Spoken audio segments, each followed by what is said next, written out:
What to think of the hypothesis that says that the revolt of the demons came from the revelation of the future incarnation of the Word of God? Indeed, the axis of knowledge of the history of angels and of what became demons is the reason for their revolt. We know that usually the reason for their revolt is the revelation of humility. To know that to see God face to face, we must become the most humble, the smallest. One draws logically from it, the natural logic of the devil, namely, since the men and women who will be created later he already has the idea in his intelligence will be less intelligent but more inclined to humility, to love, and especially women, we see why logically the revolt of the demons bore on this test, the future existence especially of women. But some say no, it goes further. God revealed to them that he was going to become a man and he revolted on that point. We can say that this hypothesis, in any case, it would have the same motive, namely a rejection of this intimate mystery of God, which would be revealed in an incredible way, later, by the fact that he would become man. I would say that this hypothesis, the Church does not say anything, for nothing against it, so it is quite defensible because they want it. My personal opinion is that it does not stand, for a simple reason. It is a reason that St. Paul reports very simply in the first epistle to the Corinthians chapter 2 to verse 7, "What we are announcing to you on the contrary is a mysterious wisdom of God, which has remained hidden, the one that God, before the centuries, has in advance destined for our glory. That which none of the princes of this world knew, for if they had never known him, they would not have crucified the Lord of glory.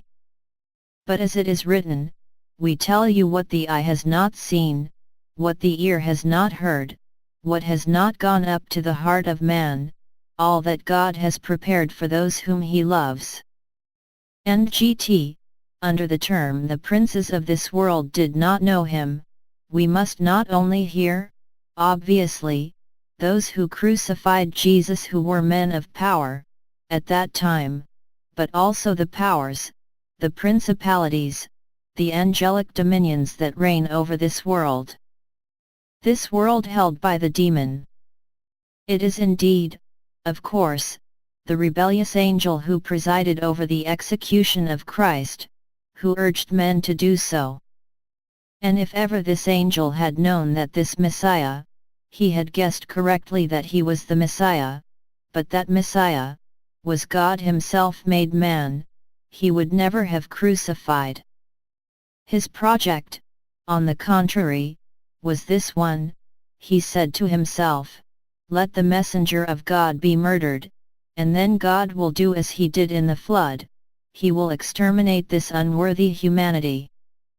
Jesus, moreover, in the parable of the homicidal vine growers, had said, "What will the master of the vineyard do when they kill the son? Well, he will kill the vine growers and he will give the vineyard to others who will be more worthy." In reality, the son in question was not an adopted son, a Messiah, a friend of God. It was truly God himself. So by having him put to death, the demon provoked the opposite of what he wanted, namely revelation to men, how the heart of God is humble and loving. And that, this saves humanity far from losing it. So we can say that the devil did not know that he was God made man, because if he had known, he would not have done it. And he saw the very day of the crucifixion, after 3 o'clock, which he had lost. Since his kingdom, the Sheol where the dead were waiting, was suddenly opened to the beatific vision. I would conclude by saying that this is so. The demon cannot understand how much humility is an essential quality of the Trinity, and he gets trapped every time, because obviously God does not reveal until where will his works of redemption go. We can also expect something similar for the end of the world. Again, he will be trapped by whatever, he never gives up on this point.